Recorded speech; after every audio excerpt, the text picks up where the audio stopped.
Yo, everybody. Welcome to Off Panel, a weekly interview podcast about all things comics. I'm your host, David Harper, and this week's guest is the colorist of comics like The Unbeatable Squirrel Girl, the recently completed Spider-Gwen, and the upcoming Goddess Mode. It's Rico Renzi. Thanks for coming on, Rico. Thanks for having me, Dave. So I wanted to have you on to talk about your color work and a recent change you made in what you're working on. But before we get there, I wanted to start with something that I came across in random Googling about Rico Renzi. Uh-oh. You played bass in a ska band called the Skunks, which I am totally into. I had a very strong ska phase, Rico, so I have to talk about this. That was back in the late 90s. Is there a big ska scene in Alaska? There's actually the most long-running successful band in Alaska is this band called Nervous Rex, and they are a ska band. Awesome. So what happened to Rico Renzi, ska or Rockstar? The deal with the ska band was I was living with a bunch of dudes, and I think there was 6 or 7 of us in a house, big house, in Tacoma Park, Maryland. And I had, designed some stuff for them, and like if they played a show that was nearby, I would go and sell their merch. Occasionally hop up on stage for some toasting, just goofing around.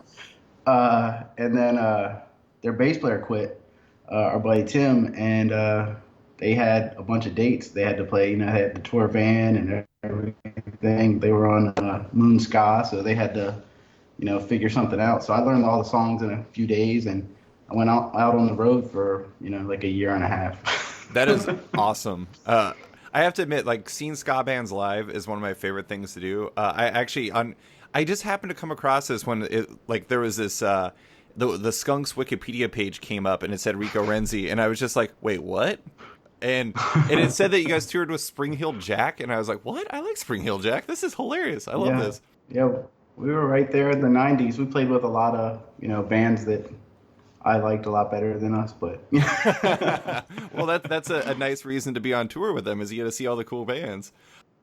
Yeah, for sure. I was actually going to mention, like, it sounds like you were doing the merch stuff beforehand, but I don't know, like, stylistically, merch and like gig poster design kind of seems consistent with like your approach to art.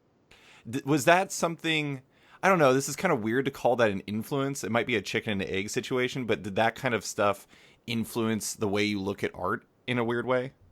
Yeah, it totally did. Growing up in DC, there was just posters all over the place. Like there was these really cool like screen printed posters for go-go shows, and they'd just be like 2 or 3 colors and just really graphic and attention grabbing. Mm-hmm. And there'd be like a leveled out photo of the band and stuff, just pure black and white. That's definitely a big influence on me. Yeah. Did you do the Mary Jane's logo? Yeah, like that, and your Slayer shirt. Your what is the name of it? It's the shirt that slays. The shirt that slays, exactly. Yeah, like both of those feel very evocative of like band merch, and so yeah, I don't know. It just kind of stood out to me. But going back to maybe even before this, like when did you first get into art seriously? It was that before you started doing merch, or did that come afterwards? I don't know. Serious. I I always doodled in sketchbooks. I always kept a sketchbook. Being on the road with the band, I kept a sketchbook, and it's just like when the band would need something, we would look in the sketchbook, see if we had anything, make a flyer. So yeah, I think the art came first, but that was doing stuff for bands was an early interest, so that's where that came from. Mm-hmm. So, near as I can tell, you started coloring back. You did like a pinup in an issue of Super Patriot in 2002. So you're awesome at research. What led you? I mean, like, I think you were kind of at that point like Chris Brunner adjacent, near as I could tell, and it seems like he's a big pal of yours. But what led you down the path to coloring comics? I was working overnight at a Kinko's, and I had never had a computer. And so that was the first time I really had access to a computer. Mm-hmm. And I just had some friends that, comic friends, kind of helped me learn the ropes. And, I would try to, if I looked up something online, like an image, I would try to, the image would take a long time to download, but That's because I'm old. But then I would just try to replicate a look, like the big colorist that's at the time was Liquid. Mm. Did a bunch of Joe Mad stuff. So I would try to kind of figure out how they did that stuff and copy it. So I started out on some like Jason Pearson pinups, and I think one of my first things I colored was a Farrell Dalrymple Pop Gun War page, Oh like wow. for my sample portfolio. I just looked for black and white art that I liked. I colored a Stelfreeze black and white story, just stuff to put in my portfolio that I wasn't really looking. I say portfolio, but I wasn't really looking for work at that time. I was just kind of doing it for fun. Mm-hmm. And yeah, that Super Patriot thing was. I think my pal Ed Tatum did that. He does a bunch of animation stuff now. Was it? He did a some. He did. He's done a bunch of shows. He's worked on the. What was that motor? That weird Jet Set Radio looking motor show. I can't remember the Oh. name. Oh, I don't remember. I know what you're talking about though. Yeah, he worked on that. I think that was the first thing I did. I guess is that the first published thing that I did? I don't know. What year was that? According to Comic Book DB, which thankfully you can reorder by chronologically, the first thing he did was a Super Patriot pinup with somebody. Oh God, I forgot the name of the person, but yeah, no, it was around there. Man, I just want to say I really appreciate the fact you just brought up Jet Set Radio because I brought that up a bunch of times in my show. So you're the first one to bring it up that wasn't me. That's kind of just going back to the Farrell Dalrymple reference. I didn't know he was even active back then. Was that back when he was like Meat House and stuff? Yeah, I met Farrell at SPX because I lived in DC and SPX was like the local show. So I met a bunch of people that are monsters in comics to me now, like Rugg and Farrell, James Jean, Bill Pressing, just so many people were at that show. Eleanor Davis Mm-hmm. was there, like all these people when they were just first starting out selling their little zines, and I don't know, it was a good foundation to build on. Having not just being into superhero comics, that stuff really appealed to me. Yeah, yeah. So I'm kind of curious, like, what came first, like your work when starting to actually do a little bit of pinup work and things like that, or going to HeroesCon? I guess HeroesCon. I went to Heroes in '97. I think was my first year. Okay. And I was so into it. I actually was visiting my grandmother in Florida, I guess the year before that, and I met Stelfreeze and Adam Hughes at a Mm. hotel show, and it was just them, in a little hotel show. And I got my first con sketch from Brian at that show, my first con sketch ever. And I get up there. I didn't really know that was a thing that you could get sketches from artists. And he goes, "What do you want?" And I go, "I have no idea." And he and he was working on Batgirl at the time, or some Oracle stuff. So he's like, "I'm gonna draw you a Batgirl." I'm like, "So that's sweet." So then I started getting Batgirl sketches from everybody for years. But yeah, and then Brian said, "Hey man, you got to check out Heroes Con. Heroes Con's really cool." And so I was like, "I live in Maryland." He's like, "It's worth the drive." And he was right. I Yeah. drove down every year since then. Well, I moved down to Charlotte Yeah. 8 years ago. 8 years ago. I guess we'll get to that later. Yeah, your relationship with it definitely changed. You definitely embraced Brian's advice of going to HeroesCon. Yeah, for sure.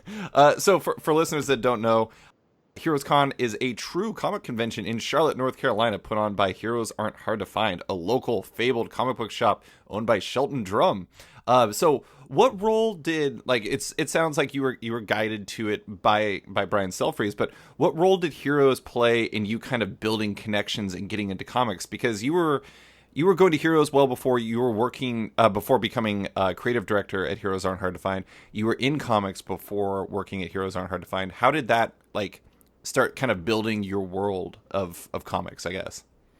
Well, so like I said earlier, I was just goofing off with colors and stuff. I had, a set of markers, and the Gaijin Studios did a portfolio back then, and it was all black and white art. Mm-hmm. And I had just hand colored them with markers, and I brought them to show Brian Stelfreeze and Jason Pearson for whatever reason, because Sure. I don't know. And they were like, "This is pretty good." Jason was probably harsher than Brian because he's like that. But they were like maybe you should pursue this and learn Photoshop and all that stuff. And I was like, oh no, that sounds pretty hard, and I don't have a computer. But they encouraged me a lot. I would say most of the stuff I know about color theory came from Brian. Talking to Oh, Brian, yeah, he'd always I mean he still does it to this day. He'll take a young artist and show him the ropes. He's a really generous person. that's awesome. So would you say that like it sounds like kind of your approach to colors and everything is it stems from those conversations you had with varying creators, but also just like I don't know, like personal influences, things you saw in the world. Like how did that develop? I don't know.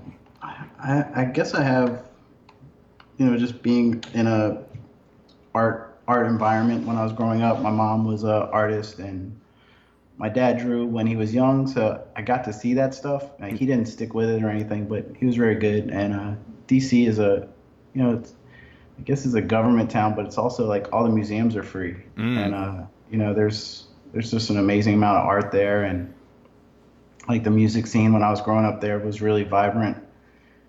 There's just free shows, all the time. So I mean, even if you're broke, you could still go, yeah. see something, and it's just I don't know. I think that's like the main influence on me artistically is like DC Mm, probably. yeah. I have to say like being able to be around something like SPX and then getting to be able to go to HeroesCon on the regular since 97. I mean, those types of connections too, like being able to see like especially cuz HeroesCon is so notably an artist convention and Yeah, like being able to see all those influences. Like I had Jason Latour on the show and I remember him talking about the fact that he just like walked around and was just like kind of like drinking it all in and talking to these people back when he was way younger. And it's like right. it's kind of amazing like you don't really think about it, but like the influence of those like smaller kind of local cons on like the creators of today and how like they might have like directed them. It's pretty amazing. Yeah, just going to Heroes, they've always had like a live art stage, Mhm.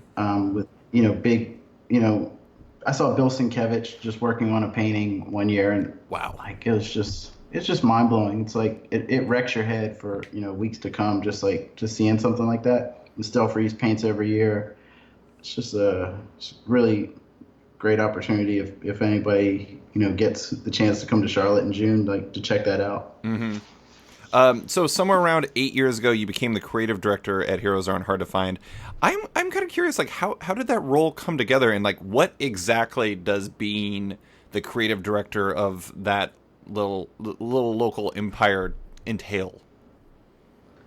Uh, you're like a '90s X-Men guy.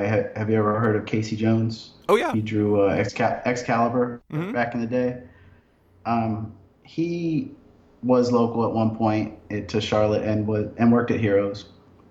And I met him years ago at Heroes, and he went on to work at Disney after he was done with Marvel. But one night, it was late at night, he called me up and he said, like, I can't sleep. I, I just I just feel like I have to tell you this. I was like, what's going on, buddy? You okay? And he's like, well, Dustin Harbin, it was the creative director before me. He quit Heroes, and Casey thought that I could fill that role. Like Hmm. he's like, all these people, and you know how to design stuff, and I think you'd be good at it. I was like, well, I never thought of that. And I don't live in Charlotte, and I have a job, and I was working at a print shop, Hmm. and he's like, well, I'm gonna call Shelton, and you guys should talk. Like, okay. So a few months go by, me trying to get a hold of Shelton. He's not easy to get a hold of just because he's one man running a comic shop and a big convention and having a little bit of a life on the side. Hmm. And we eventually talked, and my family came down and met him. And I mean, I had met him at the show, but we came down and talked to him about what it would entail me coming down here. And so yeah, just talking to him, and a few months later, we were looking for a place to live down here, and then I packed up the family and moved down here. Hmm. I was working on a book at the time with Nathan Fox for Scholastic, so I had an advance. Hmm. So just a lot of things had fallen into place to make it happen. Hmm. Um, I mean, the reason, I mean, I was probably so suited for the job is because I was just a sketch collector at conventions. And, I had known all these people and talked to them, over the years at conventions. And it's just a weird skill set that I have as a designer and also like someone who knows a lot of people in the comics industry just Hmm. to kind of worked well to help set up a convention. Yeah, yeah. Especially considering how, like, as I said, like art centric it is. But so, what exactly? I know that Dustin was the creative director before, but I guess I just don't know exactly what that role means. Like, what is a creative director at like Heroes? When I got here, I think I was just gonna kind of do like web stuff, do print materials for advertising. Mm-hmm. Um, but the person who was doing like the artist alley stuff, she quit like pretty soon after I moved down here. Mm-hmm. So I kind of absorbed that part of the job too. So just booking guests for the show. Oh, Then that leads into laying out the floor, yeah. which is kind of like a combination of Tetris and wedding planning. That's a Um, very, very evocative description. I love it. it's like comic artists, just like all other people, don't stay friends forever. Right. Maybe even more so. So it's like you kind of keep up with who wants to hang out with who and who doesn't.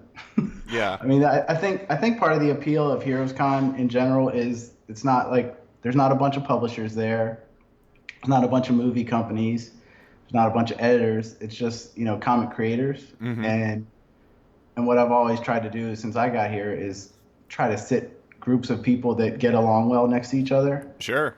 So I mean, everybody says it's so laid back when they come here, and the artists are happy to talk, and the fans are happy to talk. And the fans is something that I think Shelton has trained over the year to appreciate the people that make comics. Mm-hmm. It's just kind of different than most shows you go to. Yeah, it's a tricky thing, but I Yeah. had fun doing it. It seems like in your role, it's like you have to be that person in high school who's kind of friends with everybody. So you can Right. so you can kind of like know how the relationships are so you don't set it's like, oh, this person's gonna sit next to this person, and then next thing you know it's like a cold war going the entire time, and like that whole area feels really awkward, and you're like, I'm not gonna go down that Right. aisle because something weird's happening there. Right. Yeah, I do my best to know what's going on with everybody. I have to admit, I always find con layouts to be really interesting, just because like sometimes you're just like, how do they pair these people together? This is interesting. A lot of times it makes a lot of sense. Like Emerald City Comic Con, which I go to regularly, does a great job with it. But it sounds like, I don't know. It's funny. Like Heroes, as you well know, as a person who is on the internet even occasionally, the comics is like a very like fragmented, everyone has this different perspectives on how things work and should work, and like Heroes Con is one seemingly bulletproof, everybody loves it thing, which is pretty amazing. Yeah.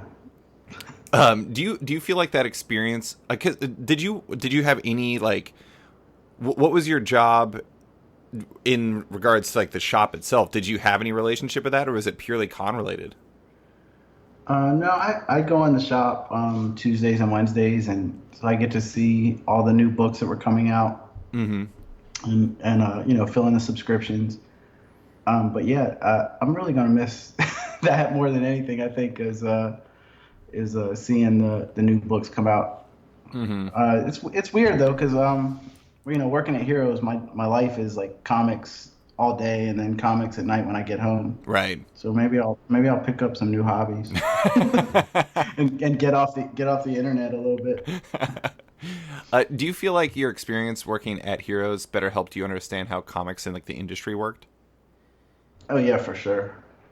Just as far as like selling a book, if a book's late, it's already been solicited. You're screwed. It's like I mean, like don't solicit a book that's going to be late. That's why Image does the three books in the bag now before they solicit a book. Right. It's just a killer. Mm-hmm. And just ordering comics is just like a horrible, thankless job that I'm thankful that I never had to do. It's tough. Yeah, if planning a con is like Jenga meets wedding planning, I'm trying to imagine. I imagine Tetris would be involved with ordering, but it would probably involve like a guillotine and like the Sarlacc pit from Star Wars or something very Yeah. violent. So I did want to ask just generally because like the Heroes Con experience, I've been to cons, I've been to the general experience of cons in a lot of different capacities. I've been to New York, I've been to Seattle, I've been to a fair amount of them, but I've never been deeply involved with a con. I am kind of curious, like, what was the convention window like from, like, let's say Monday before the con to the Monday after the con? Is it just like running around like everything was on fire all the time? Um, Hopefully you put out most of the fires before that, because once I mean, we're a really small staff. I mean, I don't know how another con is run. I can only speak to Heroes Con Sure. as far as having a staff. There's really only, gosh, like five of us like who actually work there. Wow. So it's like after Tuesday or Wednesday or whatever, we're in the convention center just doing labor. It's not like it's like we're setting up the show, like figuring out where everything goes and making sure everybody has a table. So it's tough. Mm. Yeah, I'm kind of jealous of some of the like more corporate shows that seem like to run real smoothly. I mean, everybody tells me like HeroesCon runs smoothly, from the outside. So I guess we did something okay. It's certainly different when you're on the inside, but they also like New York, for example. New York has like a cast of thousands working on that. I mean, I just don't Yeah, even. I have no huge idea how show. many. Yeah, it's crazy. I don't know. I have to say, one of my favorite videos I've ever seen from HeroesCon is I saw a video last year. I think it was Joe Canones, and you were driving him around in a cart, and it was really funny. I was like, now I just think Rico just drives a cart everywhere during the con. Yeah, before the show opens, when I'm actually setting up the floor, I do have a little car, and I kind of miss that little car so much. Yeah, I have videos every year of me riding around with pals. Like I think the year before that, I gave Chip a ride, Hmm. and talked about how Secret War saved my life. It was a weird, not the old Secret Wars, but the more recent one, because that came up right around like Heroes Con planning time. Uh huh. And so that kind of gave Squirrel Girl a little cushion, like because she wasn't involved, so we didn't have to, rush and be involved in that. Hmm. It gave us like I think it gave us like a month off, so I was like, sweet. Anything that helped around Heroes Con time was awesome. Like Robbi would put like way more black on his Spider-Gwen pages, so everybody did their part to keep me sane. I love that. That's amazing. I'm gonna have to go back and look through Spider-Gwen issues. Just be like, oh, this was a Heroes Con issue. So you've since the big news recently was that you have left your role as creative director at Heroes. I'm kind of curious. What was the decision, or why did you decide to make that decision? Was it just purely you wanted to start pursuing a full time, work in comics? Yeah, it was just getting too hard to do comics and all my other weird design stuff, Mm-hmm. and still do that. It was just kind of burnout on it.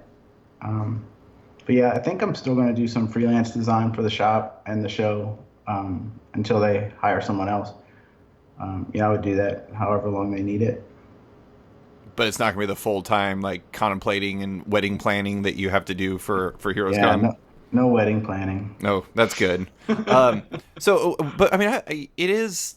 I know sometimes like people have like one foot in, one foot out. It's like you have that job on the outside, but then you're also doing a little bit of comic book work on the out or in your free time. Was it a bit intimidating to contemplate going full time in that work and as a full time colorist? I guess.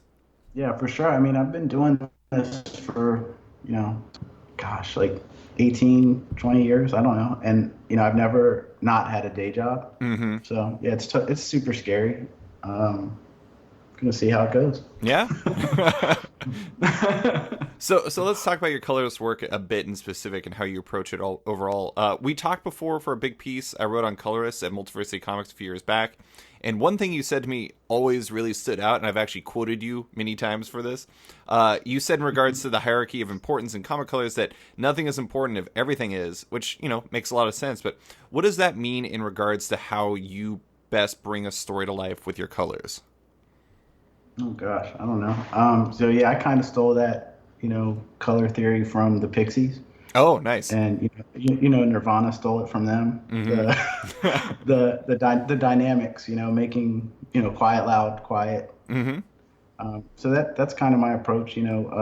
Stel Freeze always taught me have something to focus on in every page if you can. Like if he looks at a page, like the first thing he'll always say to me and young people, I'm sure, like coming up is what's your focus point? Like what's important here?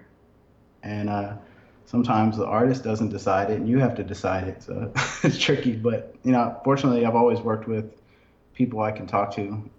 I've never really been like I've never felt like a cog. I've never felt like here comes the art, and now you color it. And Like you're just I've part of an always had assembly line. right. I've always had good relationships with the people I've worked with, so I've been fortunate there. Hmm. Another thing I read was in an interview you did. You said that Tomer Hanuka once told you that you had too much harmony in your work. Is that? And that I thought that was a really interesting line. But is that kind of, does that tie into that Nirvana thing where it's quiet, loud, quiet, where it's like you need to have Yeah, some sort of like dynamic contrast? dissonance. Yeah, Yeah, dissonance. dissonance. Yeah, for sure. That's also like a music thing. Like I prefer like I like songs where the guitars or like the synthesizer sounds like it's about to explode. Mm. Like it's like a little fuzzy, and Mm-hmm. that's kind of how I color too. Like I won't use like a pure red. Well, I do use pure red. That's a bad example. How about blue? Like I won't use like a pure blue. Like it'll always have like a little green. It'll always be teetering on the edge of something else. Mm-hmm. Yeah, but Tomer, yeah, the adding something to make things uncomfortable is something that has really stuck with me. That's a really interesting line. Like, what does that mean? Like, for me as a reader, because I think one of the interesting things about color work is that for a lot of readers, it's more of like a subconscious thing. It's like you're not actively thinking about a lot of it, and it's like a lot of times when you're doing things, you're like driving emotion without really the reader being actively aware of what's happening. So, what does that line mean there? Oh gosh, I don't know. Yeah, that's the goal is to not make it too noticeable unless it needs to be. Mm-hmm. Not being in your face unless this is like in your face page. Like not everything's a guitar solo. Right. Sometimes things need to be quiet, and you can still affect somebody in that way if you're subtle. Like Mm-hmm. people won't really know what's happening to them. Like Right. like a score in a movie. Mm-hmm. The rising strings making me weep like a baby. Oh God, they work so well on me. It's horrible. Ah, yeah, God, even a commercial. Like I'm a sucker. I have to admit, my wife points out quite often that I'm extremely susceptible to commercials because, like, I watch the NBA playoffs all the time, shockingly to you, whenever it's on, I'm just constantly, and they have Taco Bell commercials all the time, and I don't know why. It's just like I don't even truly like Taco Bell that much, but then I go and get like nacho fries at halftime because I'm like, I gotta get it. These commercials are working. Yeah, we're weak. Yeah. They wouldn't do that stuff if it didn't work. Yeah, well, I work in marketing. You would think that I would be like impervious to it, but instead it just works extra well on me. Right. So I know people commonly associate you with neon colors, which makes sense because you do use neon colors a lot. But I'm like, this is kind of a very odd question. I'm curious. Like, this is a bit more intangible than a look based question, but is there an almost like feel to what you're going for when you color comics? Because when I see a book you've colored, the neon definitely helps me recognize it as your work, but I feel like there's almost like a more graphic approach, like a textural approach than other colorists use, and that's kind of hard to explain though. That's just kind of how the feel I get. Yeah, I mean, I've I've said before that I think of myself as a designer as when it comes to comics. Mm. Yeah, I'm not like a rendering expert. Like I'm not gonna impress somebody with my beautiful lighting like somebody like Bengal would do. Mm-hmm. So I work with what I have. I like picking colors that make people feel a certain way. Sure. I try to work with artists that put everything on the page. So I'm not there like drawing. Yeah. It's like some people want a colorist who does a lot of drawing, and I don't feel like that's my job. Like, I mean, there are colorists who are great at that. Hire them. Like, that's not what I'm great at. Hmm. Another thing I came across is you said you've worked with Robbi Rodriguez a fair amount. You worked with him on FBP. You worked with him Spider-Gwen in the upcoming Goddess mode.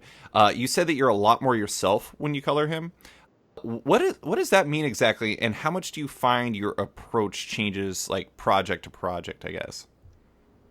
Well, working with Robbie, it's like, I mean, we knew each other a long time before we ever worked together, and something that he told me when he was coloring himself was that he was trying to look like me. So I'm like, oh, Oh, that's when funny. I color, when I color Robbie, I try to do me as much as I can, So but I mean, I feel like he's gone so far past that now. Like, all the covers, he did all the covers for Spider-Gwen. He did all those colors. And the Goddess mode cover that just came out, like he's really taking it to another level. Hmm. But yeah, I do change my approach for whatever I'm doing. Like Squirrel Girl, I try to make it look like a Saturday morning cartoon. Mm. Spider Gwen, I that was like no earth tones was like the only thing Robbie said to me when we started. So there's no browns in there. Unless it's like, when they go to 616, I try to make it super boring. Oh, sure. Because, our universe is way better and Yeah, more exciting. it's And, just a basic, ordinary 616, universe. yeah, super gray and boring. That's amazing. But yeah, I always, try to make the art, I mean, make the color suit the art. So Saturday morning cartoons. That is what made that the right fit for Squirrel Girl. I mean, as you know, I'm a big Squirrel Girl fan. Like, what made that the right fit for that? And like, were there any? Was it just a general vibe you were going for, or was there like a particular cartoon that was like, yeah, this is what I want? Gosh, I don't know if there's a particular cartoon. Let me think. I don't know. Yeah, it just that vibe, just that action comedy. It's Mm-hmm. like I just I don't know if you know this, but almost did not do that book. The day before Will Moss offered me Squirrel Girl, he offered me some Avengers book they were doing, and I was like, no way, I am not coloring. I work a day job. I'm not coloring a team book. Like team books, like just like all the costumes and stuff, it just seems like a nightmare. Mm-hmm. But then the next day he sent me the outline, Ryan's outline for Squirrel Girl and Erica's character designs. And I was like, oh my gosh, this this book is so good. Like, please let me color it. So yeah, that's how I got signed up for that. Like, just Ryan and Erica were just, God, so perfect. And yeah, I love that book. That's amazing. Like, it's funny though because I don't know. You talk to creators, and I know not everyone would be like this, but I feel like Avengers or something on that level would be like this holy grail type book. It's like, oh yeah, I got to make it to the top, and you're like, keep me away from that. Give me the Squirrel Girl. I love it. Yeah, yeah. I mean, I don't know. I feel like in comics, I never thought I'd color superhero comics. I just didn't think that I would, I don't know, my style would lend itself to that. Sure. So I'm still kind of thinking, anything that's kind of on the fringes, let me get that. All my favorite superhero stories in history have probably always been like a little weird, like I loved Elseworlds, anything that's Yeah.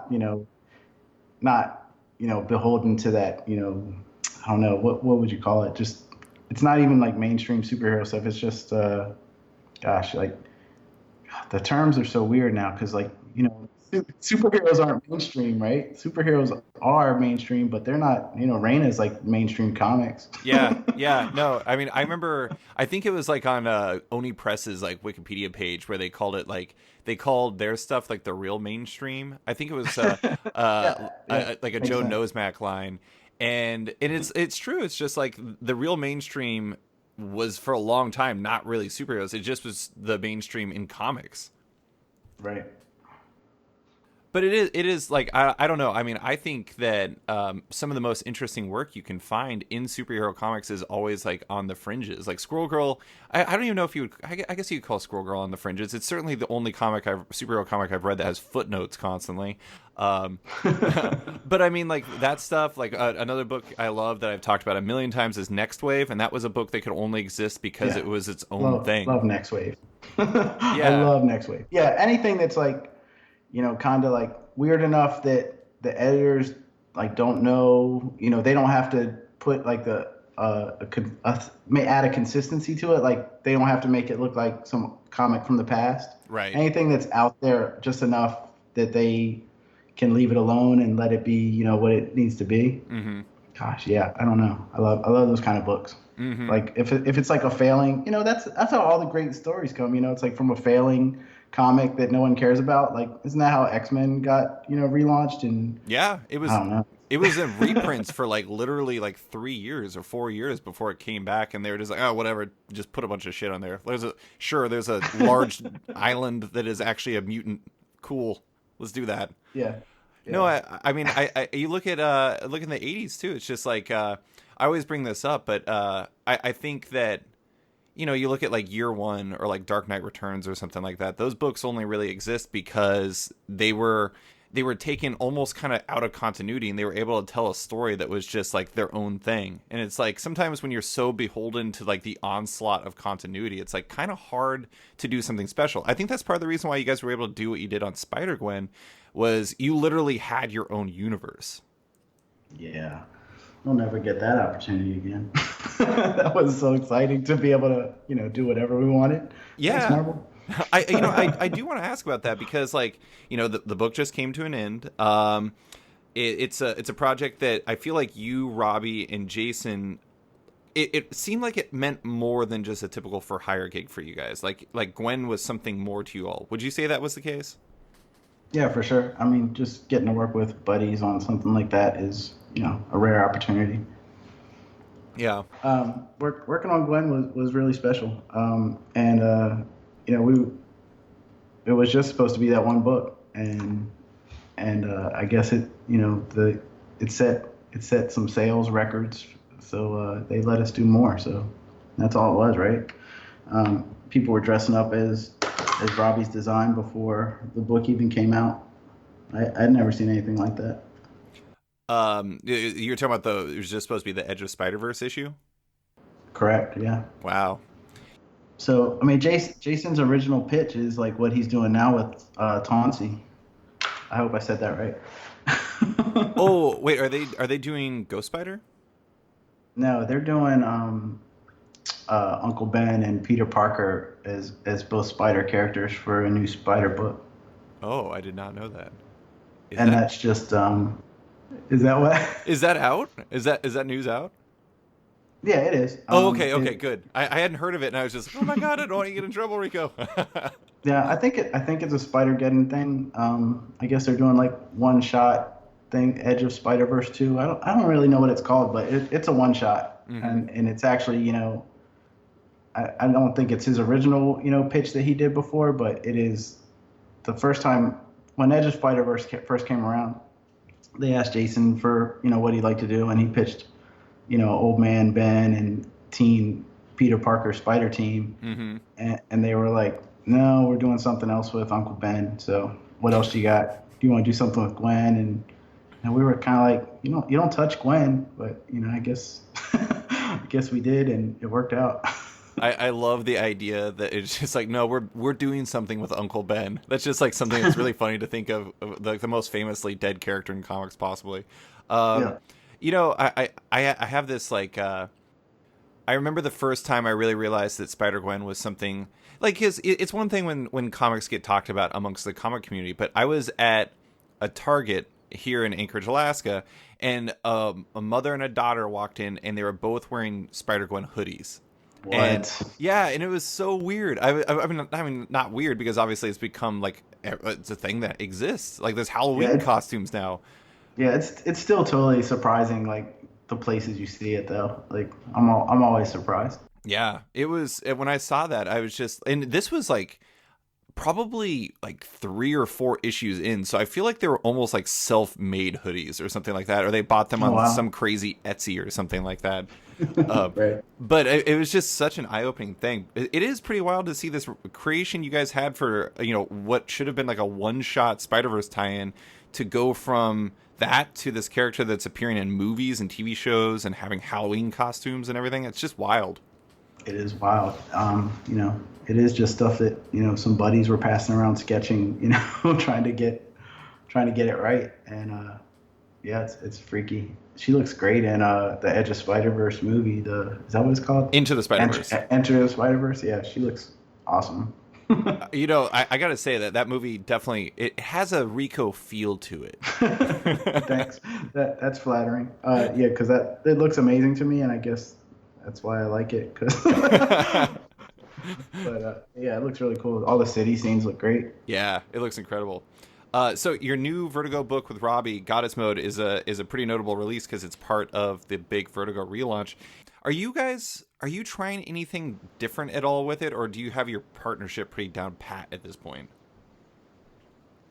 We're just trying to be like way better than Ramon and Tamara. That's like the only goal. Is trash talking allowed on Oh, your 100%. podcast? Especially if it's about So Ramon. Please encourage it. yeah, Ramon's gonna get his ass handed to him. I feel bad for him. It does seem I don't Ramon certainly brings out the trash talk in people. I love it. It's pretty hilarious. I love that dude. Yeah, he's And Tamara's the best colorist in comics, so I should also say that. So Tamara is really good. I mean, like it is. You know, I know that there's there's always a lot of talk about like how colorists have come a long ways in the last few years, and that's true. I mean, colorists have definitely popped up and gotten a lot more attention. But at the same time, like I also think that's coincided with a lot of really exciting new voices coming up in color work, and I think that's really cool. And Tamara is like chief amongst them. yeah, he's awesome. Last thing about your books I want to ask about was on Squirrel Girl. You guys also had a big change in there. You know, it was you, Ryan, and Erica pretty much on every single issue.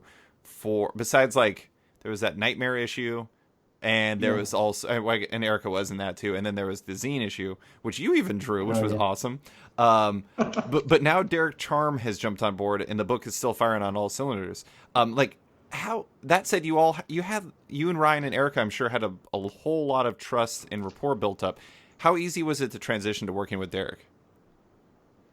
It's been really surprisingly smooth. I mean, he's a super pro, I guess. I had seen his work before, but never worked with him. And I think he's one of those rare artists like Erica who can draw 2 books a month. Because I see, like working in the comic shop, I just see he has something out every week. It's like I think he's doing the Valiant High book and Squirrel Girl right now. Mm-hmm. Yeah, I don't know how he does it. And it's not like they're not detailed pages. Right. it's really impressive. He's great. Yeah. No, I am always kind of amazed by that. That was Erica doing the OGN at the same time as doing the main book, while then previously before that doing Jughead while also doing Squirrel Girl. Also coloring Jughead and the OGN herself. I have no idea how that was possible. I just assumed she didn't sleep. Yeah, I don't think she did. So just 2 more questions about the colors. I did want to ask about the quiet MVP of the past few years in comic art, Kyle T. Webster. He's the vaunted master for digital artists. I don't know. I know you used to use his stuff. I know he's a big deal in comics. Like, do you still use his brushes? And for you as a colorist, like, how did like the evolution of like those kind of tools help you achieve the look and feel you were really going for? Yeah, Kyle is like, gosh, he's like a resource for digital artists. It's amazing. Like he's always been super generous with his time, and back before he was working with Adobe, he would send me stuff he was working on to take it for a spin. I'm sure he did that for tons of other people too, and get feedback on. It was really awesome. Now he's full time at Adobe, delivering that stuff directly to users of Photoshop through the cloud. It's amazing. But he's somewhat local. I think he lives in Raleigh or Durham, North Carolina. So I'll see him from time to time. Super great guy. Just super passionate about art. So it's really awesome. But as far as like my style, I mean, generally I don't do a bunch of drawing, like I said, but I do use a bunch of his brushes when I'm doing like more painted stuff and on backgrounds. I use it a lot on Quicksilver, which I can only have 1 more issue to go. So I don't know. I got to figure out some new tricks. So the last color specific question I want to ask about was workload. When we talked about that, when we talked for that piece I wrote for Multiversity Comics. At that time, you could handle about 3 books. Because you also had heroes to contend with and varying other things, and like your actual life. Are you looking to expand beyond that 3-book cap now that you've moved to full-time comics? Yeah, definitely. I think I already have. But yeah, 3 books when I had a job was a little too much. Like Mm-hmm. two is comfortable. I think I'm signed up for like 5 books right now. Hmm. There'll only be a little bit of overlap, I think, because Quicksilver's about to end. So I'll probably only be working on 4 for a while. But yeah, I love to do covers. I haven't done a ton of covers lately, but doing covers is my favorite. I was hoping I'd work on a book with Trad one day, but now Heather is super awesome at coloring him, so I don't see that ever happening again. Yeah, it turns out when you have your colorist in house, it's probably a relationship you want to keep. Yeah, Um, for real. That's awesome. I, I'm I teaching my daughter how to color right now. oh, that's awesome. Yeah, she's 13, and we've worked on it a little bit this summer, and she picks stuff up really quick. Hmm. It's amazing. Yeah, that is really cool. Like that is really awesome, and it seems cool that like she gets to grow up in that stuff and have like the influences because like I don't know, I was looking through your Twitter for some insight into like some of my goofy questions I like to ask, and little did I know Wikipedia would provide it. And I love like the Hadouken picture you have as your pinned tweet, the best comic ever. Like she's involved with the Yeah. best comic ever already. There's zero Photoshop in that. Like she got there was this like silver like a spongy ball she got at school for some thing she won, and I realized when you take a picture of it, it just shines, it glows like a fireball. So Oh, that's awesome. it's a little behind the scenes info right there. I just want to know how you jumped like that successfully. It looked like you were being yanked by a cord. I was in a ska band Oh, in the 90s. I got super ups. there you go. I have to ask, like, this. I'm sure there's nothing you can talk about on this one, but you were tweeting recently about comic folks who play basketball, and there's a part of me that's like, is this something you're doing, Chris Brunner? Is this like somehow connected with that? Just because, like, I know he's done. He's a basketball guy, right? Chris is not a basketball guy. His dad I think he's a college ref, Mm. and Chris worked at Upper Deck, so he's great at drawing athletes. Yeah, because I came across uh, like a Michael Jordan he did. It was great. yeah, so that wasn't for fun. That was that was work stuff because he worked at Upper Deck and he did a bunch of they did those All Star vinyl figures. Mm-hmm. So he did all the LeBrons. What was that? Was it called the LeBrons when he was old man LeBron and the teenager LeBron? Oh, I don't Like they remember. actually put they did some commercials and they put Chris's drawings inside the insoles of the sneakers. Wow. I think LeBron came to Upper Deck and saw Chris's art and was like freaking out. And he's like, I want to put this in the shoes. So they put it in the shoes. So that's pretty cool. That is extremely cool. Too bad he isn't a basketball fan. He'd be way more into that. Um, yeah. Right. Wait. So super ups. Does that mean is Rico the person in comics who can actually dunk? No, no, The ups aren't that no, big.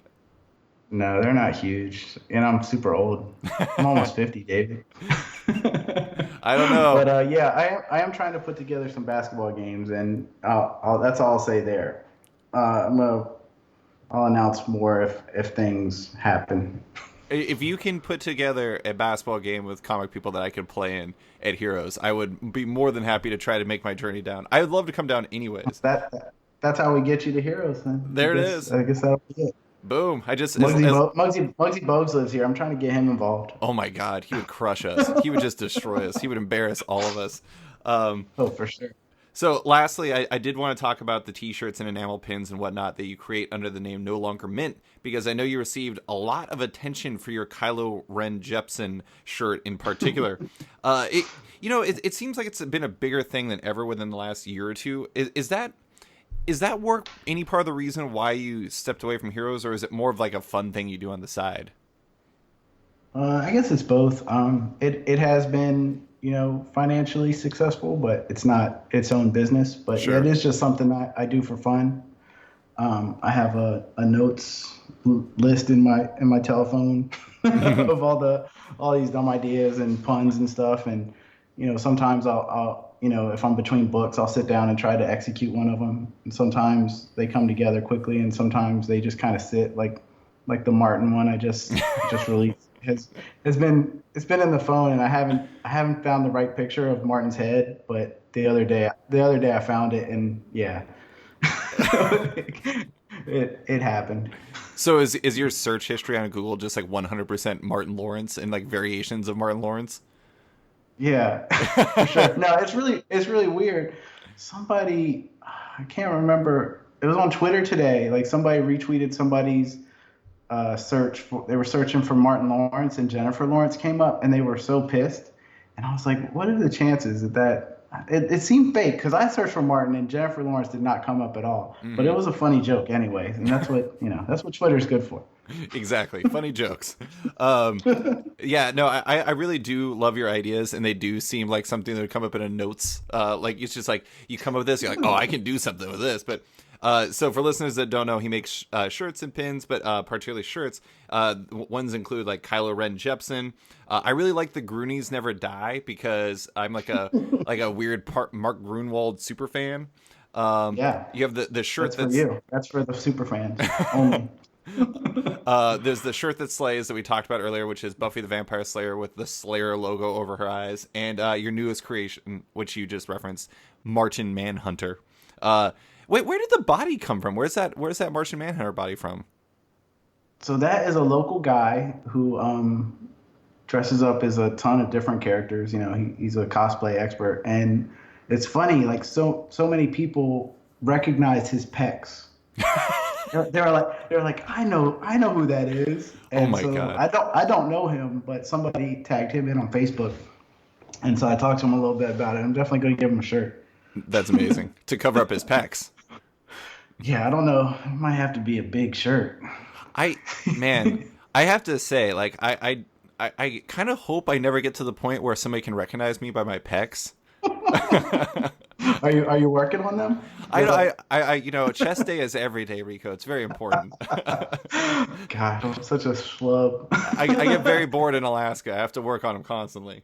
Oh man. So, how did the getting into like designing shirts come together? Is that kind of like a throwback to your days in the skunks almost?